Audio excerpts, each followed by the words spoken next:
तो जय हिंद प्यारे साथियों, कैसे हैं आप लोग। मैं आशा करता हूं कि आप लोग अच्छे होंगे, मस्त होंगे। तो आज हम समझेंगे श्वसन के प्रकार और आक्सीय श्वसन और अनाक्सीय श्वसन क्या अंतर होता है, पूरा हम डिटेल से समझेंगे। ठीक है, तो सभी लोग बोर्ड पे अच्छे से ध्यान दीजिए और समझिए। देखिए, श्वसन के इंग्लिश में हम क्या कहते हैं, तो क्या बोलते हैं, रेस्पिरेशन बोलते हैं। क्या बोलते हैं, रेस्पिरेशन। हम तो बहुत पहले से बताते आ रहे हैं, आपको याद होगा। ठीक है, श्वसन दो तरह से होता है। श्वसन जो होता है दो तरह से होता है।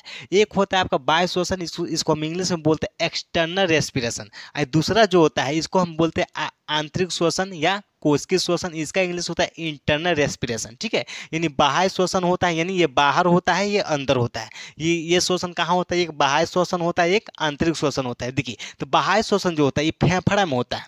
कहाँ होता है, फेफड़ा यानी लंग्स में होता है। जो आंतरिक श्वसन होता है ये कोशिका में होता है। कहाँ होता है, यानी सेल में होता है। देखिए, ध्यान समझिए, वायु श्वसन समझिए। देखिए, इसमें क्या होता है कि जब हम सांस लेते हैं तो सांस कहाँ जाता है, नासा छिद्र, नासा छिद्र से ग्रसनी, ग्रसनी से होते हुए श्वास नली, श्वास नली से होते हुए फेफड़ा में जाता है। कहाँ जाता है, फेफड़ा में। तो जो श्वसन, देखिए, जो फेफड़ा में श्वसन होता है, जो फेफड़ा में श्वसन होता है इसको हम बोलते हैं वायु श्वसन। तो वायु श्वसन कहाँ होता है, फेफड़ा में होता है, यानी लंग्स में होता है। आंतरिक श्वसन कहाँ होता है, तो कोशिका में होता है। अब आप बताइए, फेफड़ा से ऑक्सीजन को कोशिका तक पहुंचाता कौन है। देखिए, जो ब्लड में जो हीमोग्लोबिन होता है वो क्या करता है, फेफड़ा से ऑक्सीजन को कहाँ पहुंचाता है, तो कोशिका में पहुंचाता है। कहाँ पहुंचाता है, कोशिका में। देखिए, हीमोग्लोबिन को हम कैसे लिखते हैं, एचबी से लिखते हैं।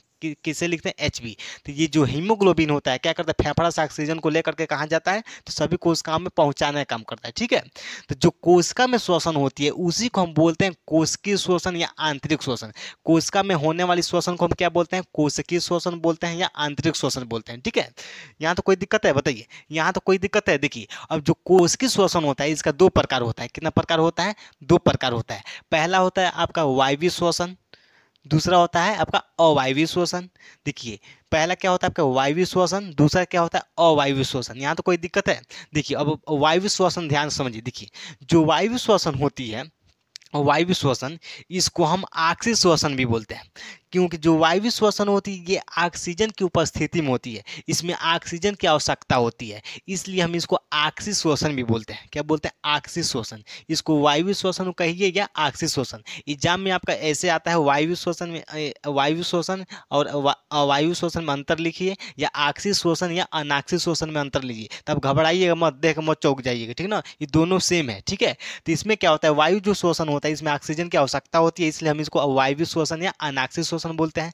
ये देखिए, ये शब्द से ही पता चल जा रहा है, ये शब्द से जिसके आगे अ लग जाता है, अ का मतलब होता है यानी नहीं, अ का मतलब नहीं, इसमें ये नहीं है। ठीक है, तो इसमें क्या है, वायु यानी ऑक्सीजन है, इसमें क्या है, अवायवीय, इसमें ऑक्सीजन नहीं है, तो इसको अनाक्सीय श्वसन भी बोलते हैं। देखिए, इसके भी आगे अ है, इसके भी आगे अ है, तो इसमें ऑक्सीजन नहीं है, इसमें ऑक्सीजन नहीं होता है, इसमें ऑक्सीजन की आवश्यकता नहीं होती है। ठीक है, तो इसलिए इसको हम अवायवीय श्वसन और या अनाक्सीय श्वसन बोलते हैं। देखिए, ध्यान समझिए, ये कहाँ होती है, ये माइटोकॉन्ड्रिया, कोशिका के माइटोकॉन्ड्रिया में होती है। ये श्वसन कहाँ होती है, तो कोशिका के माइटोकॉन्ड्रिया में होती है। और ये कहाँ होती है, तो कोशिका के जीव द्रव्य में या कोशिका द्रव्य में होती है। ध्यान समझिए, जैसे मान चलिए ये है आपका कोशिका।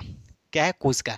कोशिका में बहुत सारे कोशिकांग होते हैं, राइबोसोम होता है, केंद्रक होता है, माइटोकॉन्ड्रिया होता है, सेंट्रोसोम होता है। ठीक है, जब हम कोशिका के जब कोशिकांग पढ़ाएंगे तो उसमें पूरा डिटेल बताएंगे, कोशिका पढ़ाएंगे तो। ठीक है, देखिए, तो मान के चलिए ये है आपका माइटोकॉन्ड्रिया। क्या है, माइटोकॉन्ड्रिया। क्या है, माइटोकॉन्ड्रिया। तो वायु श्वसन कहाँ होता है, तो कोशिका में, सॉरी, माइटोकॉन्ड्रिया में होता है। वायु श्वसन कहाँ होती है, ऑक्सीय श्वसन कहाँ होता है, तो माइटोकॉन्ड्रिया में होता है। कहाँ होता है, माइटोकॉन्ड्रिया में। जो अवायु श्वसन होती है कहाँ होती है, तो जीव द्रव्य या केंद्रक द्रव्य में होती है। तो ये है आपका जीव द्रव्य। ये क्या है आपका, जीव द्रव्य। हम इसको जीव द्रव्य या कोशिका द्रव्य बोलते हैं। तो अवायु श्वसन कहाँ होती है, तो जीव द्रव्य में। कहाँ होती है, जीव द्रव्य। ये है आपका जीव द्रव्य। यहाँ तो कोई दिक्कत है, यहाँ तो कोई दिक्कत है। ये आपका क्या है, माइटोकॉन्ड्रिया है, और ये सब क्या है आपका जीव द्रव्य या कोशिका द्रव्य है। तो माइटोकॉन्ड्रिया में क्या होता है, ऑक्सीय श्वसन होती है, और अनाक्सीय श्वसन किस में होती है, तो जीव द्रव्य में होती है।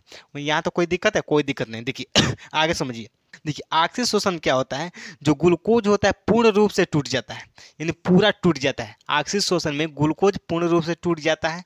यही जो अनाक्सीय श्वसन होता है इसमें ग्लूकोज पूर्ण रूप से नहीं टूटता है, इसमें ग्लूकोज पूर्ण रूप से नहीं टूटता है, केवल आंशिक रूप से ही टूटता है। ठीक है, देखिए, इसमें अधिक मात्रा में ऊर्जा निकलता है और 38 एटीपी बनता है। कितना बनता है, 38 एटीपी, और अधिक मात्रा में ऊर्जा निकलता है। यही जो अनाक्सीय श्वसन होती है इसमें कम ऊर्जा बनता है, यानी कम ऊर्जा निकलता है, इसमें 2 ही एटीपी बनता है। कितना बनता है, 2 एटीपी। ऑक्सीजन शोषण में कितना बनता है, ऑक्सीजन शोषण में आपका अधिक ऊर्जा निकलता है और 38 एटीपी, और इसमें 2 एटीपी यानी कम ऊर्जा बनता है। यहाँ तो कोई दिक्कत है, कोई दिक्कत नहीं है। देखिए आगे समझिए, देखिए इसमें जो अंतिम उत्पाद क्या होता है, अंतिम उत्पाद जब ऑक्सीजन ग्लूकोज को तोड़ता है तो क्या बनता है, अंतिम उत्पाद क्या होता है, तो आपको होता है कार्बन डाइऑक्साइड यानी CO2 होता है और H2O होता है। क्या होता है, CO2 निकलता है और H2O निकलता है।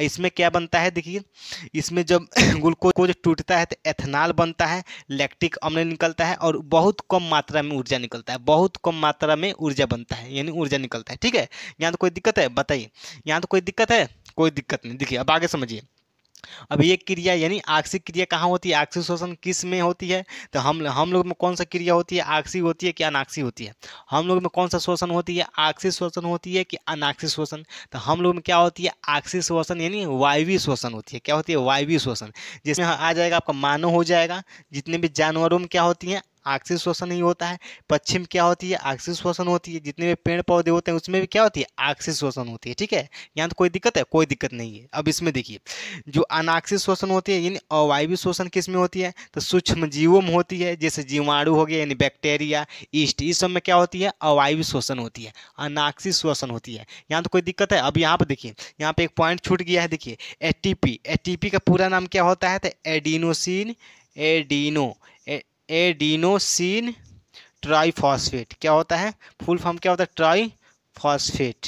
एटीपी का पूरा नाम क्या होता है, एडिनोसिन ट्राइफॉस्फेट। यहाँ तो कोई दिक्कत है, बताइए यहाँ तक कोई दिक्कत है। चलिए अब अगला हम टॉपिक अगले नेक्स्ट वीडियो में बताएंगे। तब तक सभी लोग के दिल से जय हिंद, धन्यवाद।